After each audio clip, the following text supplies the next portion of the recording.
যুক্তরাষ্ট্র সফরে গেলেন নটরডেম কলেজের ৬৬ শিক্ষক শিক্ষার্থী। প্রতি শিক্ষার্থীর পেছনে খরচ ফি নেওয়া হয়েছে ৬ লাখ টাকা। সফরের ছবি সামাজিক মাধ্যমে ভাইরাল, মিশ্র প্রতিক্রিয়া। এরা ওখান থেকে ফিরে আসবে তো? শিক্ষা সফরের অংশ হিসেবে যুক্তরাষ্ট্রে গেলেন রাজধানীর ঐতিহ্যবাহী শিক্ষা প্রতিষ্ঠান নটরডেম কলেজের একদল শিক্ষক শিক্ষার্থী। সফরে অংশ নিচ্ছেন কলেজের অধ্যক্ষ, ৫ জন শিক্ষক এবং ৬১ জন শিক্ষার্থী। সব মিলিয়ে প্রতিনিধি দলের সদস্য সংখ্যা ৬৬ জন। কলেজটির ইংরেজি বিভাগের শিক্ষক আসিফ তার ফেসবুকে বিষয়টি নিশ্চিত করেন। আজ সোমবার হজরত শাহজালাল আন্তর্জাতিক বিমানবন্দর থেকে যুক্তরাষ্ট্রের উদ্দেশ্যে রওনা হন তারা।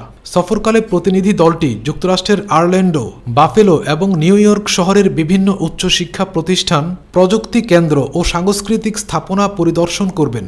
সফরের অংশ হিসেবে স্থানীয় শিক্ষার্থীদের সঙ্গে মত বিনিময়, শিক্ষা কার্যক্রমে অংশগ্রহণ এবং প্রযুক্তি ও সংস্কৃতি বিষয়ক অভিজ্ঞতা অর্জনের সুযোগ পাবেন তারা। কলেজটির সূত্র জানিয়েছে, আন্তর্জাতিক মানের এই শিক্ষা সফরের মাধ্যমে শিক্ষার্থীরা বাস্তব অভিজ্ঞতা অর্জন করতে পারবে, যা তাদের উচ্চশিক্ষা ও পেশাগত জীবনের প্রস্তুতিতে গুরুত্বপূর্ণ ভূমিকা রাখবে। এই সফর শিক্ষার্থীদের মধ্যে বৈশ্বিক দৃষ্টিভঙ্গি ও জ্ঞান অর্জনের আগ্রহ বাড়বে বলেও মনে করছেন সংশ্লিষ্টরা। এদিকে এই সফরের বিভিন্ন ছবি সামাজিক মাধ্যমে ভাইরাল। এ নিয়ে অনেকেই অনেক রকম মন্তব্য করেছেন। ইসরাত জাহান নামে একজন লিখেছেন, বড়লোকের বিরাট কারবার। আমাদের মতো মানুষ আনন্দ করতে ৬ লাখ টাকা নষ্ট করাটা বিলাসিতা করা ছাড়া কিছুই না। এর সাথে আর কিছু টাকা যোগ করে কোনো দেশে গিয়ে লাইফ সেটেল করা যাবে, সেই চিন্তাই করি আমরা।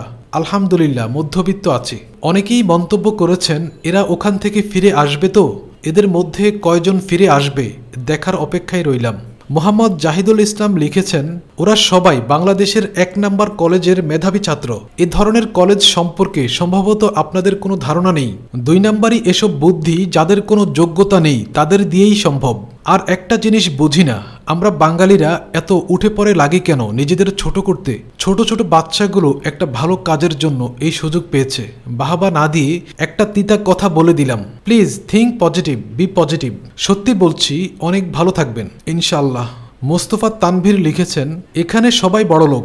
যে সকল মধ্যবিত্ত বা নিম্ন মধ্যবিত্ত পরিবারের ছেলেরা মেধার যোগ্যতায় এখানে পড়াশোনা করার চান্স পেয়েছে এবং বাবা মা ভালো ভবিষ্যৎ গড়ার লক্ষ্যে ছেলেকে এখানে পড়াচ্ছে, সেই সকল সন্তানেরা বাবা মাকে বলতেও পারবে না যাওয়ার কথা, কিন্তু ব্যাচের শিক্ষার্থীরা যাচ্ছে, তারা যেতে পারছে না। এই আফসোসটাও আজীবন থেকে যাবে, হয়তো পরবর্তী জীবনে, কিন্তু এই দিনটা আর ফেরত আসবে না। মধ্যবিত্তদের জন্য এইটা স্বপ্নে দেখাও বিলাসিতা।